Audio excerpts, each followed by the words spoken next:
लो जी दोस्तों, मर चुके बुढ़ा बुढ़ी का परिवार थले उन्हों की बरसी मना रहा ते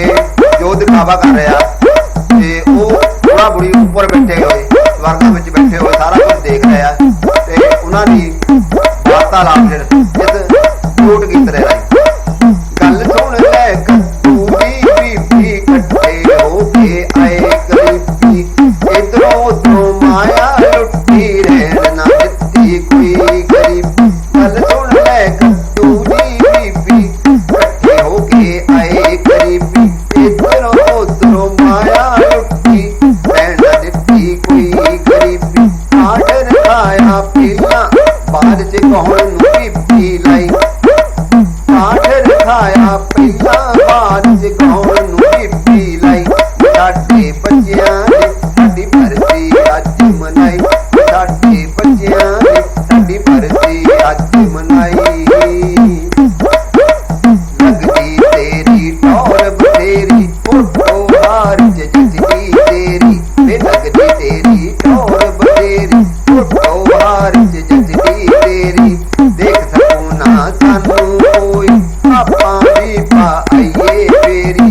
देख सकूं ना सानू कोई आपा भी पा आइए फेरी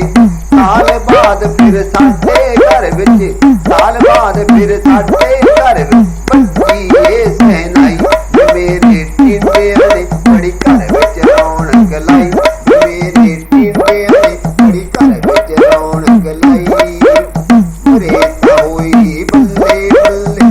मोदे जी सी कुछ ना पल्ले मरे होई बल्ले बल्ले मोदे जी सी कुछ ना पल्ले दुखी हो दिलना आख दे सी कहंदे बुढ़े हो गए चले मरे होई बल्ले बल्ले मोदे जी सी कुछ ना पल्ले दुखी हो दिलना आख दे सी कहंदे बुढ़े हो गए चले सटे आया बुढ़ा आख दे क्यों मरदी ना बुढ़ी मई सटे आया बुढ़ा आख दे क्यों मरदी ना बुढ़ी मई साडे बच्चियां ने साडी भरती अज मनाई साडे बच्चियां ने साडी भरती अज मनाई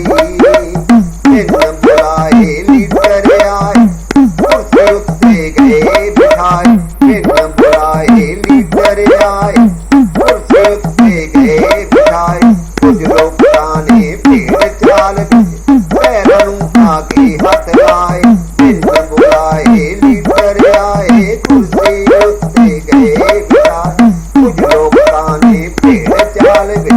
पैरां नूं आके हथ लाए कड़ी घोल में बोल उड़ा दे कड़ी घोल में बोल उड़ा दे नदी सुन लगाई मेरे टिंडियां ने बड़ी घर विच रौनक लाई मेरे टिंडियां ने बड़ी घर विच रौनक लाई बह जा हो गई कुड़िए लगे आउण नजारे बह जा हो गई कुड़िए लगे आउण नजारे धरती ते दिख लगे लोकी भगवानां दे आए थल्ले देख लै लग गए लोकी भगवानां दे आए भात भात दे खाने वाली भी भात भात दे खाने वाली भी मैं इथों तक आई साडे बच्चियां ने साडी भरती अज मनाई साडे बच्चियां ने साडी भरती अज मनाई सारे लोकी आए बुढ़िया पर जोतम नहीं आया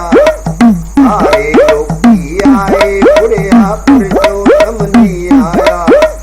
क्यों ने साथे बाना कीती उसने आख सुनाया सारे लोकी आए बुढ़िया पर जोतम नहीं आया क्यों ने साथे बाना कीती उसने आख सुनाया अपनी कलम दे नाल सरोए अपनी कलम दे नाल सरोए सच्ची गल समझाई मेरे टिंडियां ने बड़ी घर विच रौनक लाई मेरे